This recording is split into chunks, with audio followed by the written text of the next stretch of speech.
Hi friends, welcome to Padma kitchen bites. అందరికీ నమస్కారం అండి.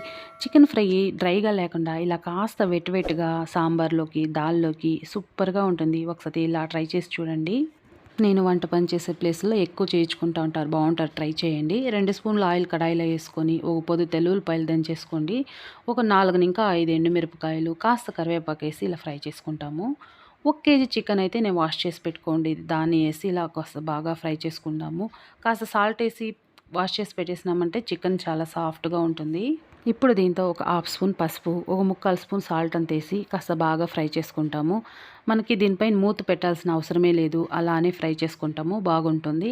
దీంతో కాస్త ఇలా బాగా వాటర్ వచ్చి బాగా ఫ్రై అయిన తక్షణం ఆ వాటర్ అంతా వెళ్ళిపోతుంది. అప్పుడు మనకు చికెన్ బాగా ఉడికిపోయింది అనేసి అని చూడండి, బాగా ఉడికిపోతుంది. ఒక 5 ఇంకా 10 నిమిషాలు ఉంచినామంటే సూపర్గా చికెన్ అయితే రెడీ అయిపోతుంది. ఆ చికెన్ తీసేసి అదే కడాయిలో 2 స్పూన్లు ఆయిల్ వేసుకొని 3 ఇంకా 4 ఉల్లిపాయలు సన్నగా కట్ చేసేసుకోండి. ఇలా కాస్త బాగా ఫ్రై చేసుకుందాము. ఉల్లిపాయలకు సరిపడా కాస్త ఒక 1/4 స్పూన్ సాల్ట్ అయితే వేసుకుందాము. కాస్త బాగా ఫ్రై చేసుకుందాము. ఇప్పుడు మిక్సీలో మనము ఒక పెద్ద తెల్లుల్లిపాయి, 2 ఇంచుల అల్లము, 2 పట్ట, 2 లవంగము, 2 యాలక్కులు వేసి కాస్త పేస్ట్ చేసి తీసుకొస్తాము. ఈ చికెన్కి ఈ పేస్టే చాలా సూపర్గా స్మెల్ వస్తుంది.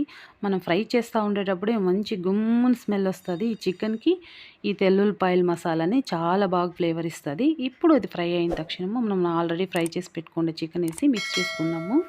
ఒక 2 ఇంకా 3 నిమిషాలు బాగా ఇలా మిక్స్ చేసుకుందాం. ఫ్రెండ్స్, మన ఛానల్ ఎవరైనా ఫస్ట్ టైం చూస్తుంటే ఛానల్లోకి వెళ్ళి చెక్ చేయండి. మీకు నచ్చితే లైక్ చేయండి, సబ్స్క్రైబ్ చేసుకోండి.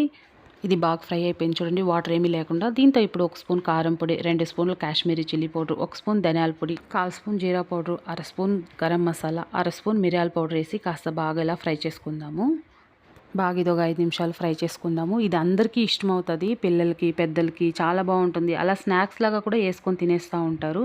ఇది కాస్త ఇంకా బాగా ఫ్రై అయిన తక్షణము 2 ఇంకా 3 స్పూన్లు టమాటా సాస్ అయితే వేసుకొని దీనిని కాస్త వేసి మిక్స్ చేసుకుందాము.